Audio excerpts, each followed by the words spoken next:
Coach, you have a unique situation to have another go against them in a couple days. What are the positives and negatives of facing, the same team twice in that short span of time? That's the challenge that we're faced with next. So this one was, coming in on a back-to-back. Now you play them again. So it'll be a good opportunity for us to take a look at the film, see the things that we did well, the things that need to be corrected, concentrate on improvement, and we have to get better. Ian Bigley, SNY. Tom, I know this one came down to the final possessions, but just like Sunday's game, it seemed like Chicago came out early third quarter and had its way a little bit early on.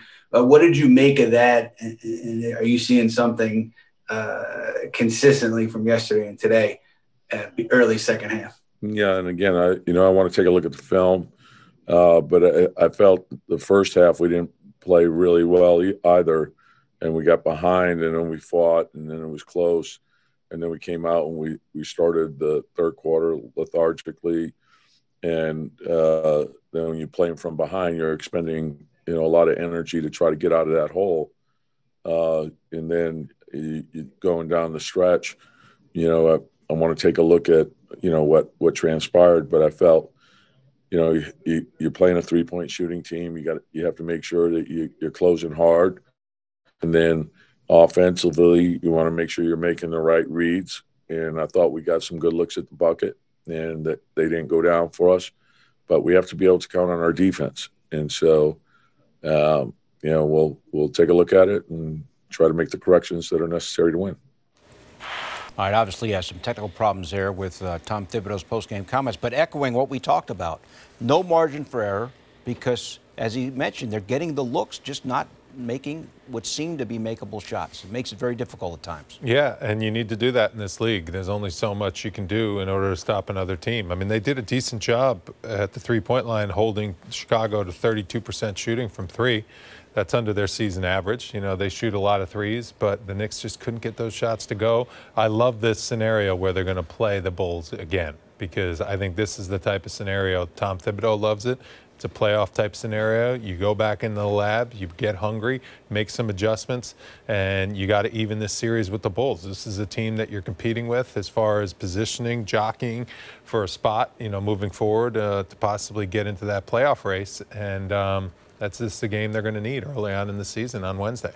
I think, guys, it's worth bringing up here.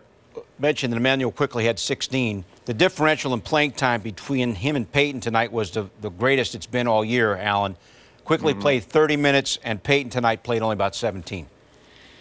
Yeah, and you saw it actually. He went to Quickley very early. It was barely 5 minutes into the game where he took Elfrid Payton out, and he put Emmanuel Quickley in, and you just see his impact on the offense. It's just things just start happening more and more. Now, he struggled a bit from downtown. He did make a long three. That was a big three at the time. He's certainly not afraid of the moment. We know that.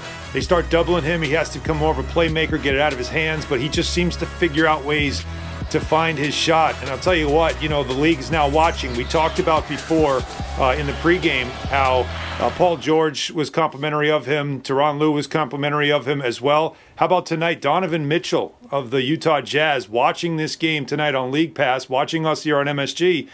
And he says on Twitter, that boy Quick is so tough. And then he added Emmanuel Quickley. So it's the reputation's now starting to build, and other guards, other players around the league are starting to see what this kid's about when he gets into a game.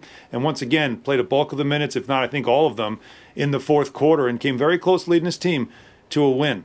The assist numbers were good tonight. Tremendous. 7 assists. Doesn't always distribute like he did tonight, but he got 7 assists. Also, a career high with 6 rebounds. Yeah, and it's also the personality he plays with. When he starts getting comfortable with playing with Julius Randle in that starting unit, then he's going to develop a chemistry, and he's really going to help Randle's game because Randle's going to be able to count on him to knock down some open threes and open up the floor. So this is just a work in progress. I think it's really good to see what Quickley's doing as far as establishing himself. Some of those threes he takes they're a little Damian Lillard-esque. I would hold back on a couple of those. I mean, let's get a little bit better shots. I understand the confidence is brewing and stuff like that, but sometimes some of those long threes, when you miss them, those can really deflate a team. And then when the other team goes down on the other end, gets an easy bucket, you kind of wonder about that shot selection sometimes. So I like the confidence, but at the same time, rein that in. Take some more high percentage three-point shots, because when he gets good looks at the basket, he's money in the bank.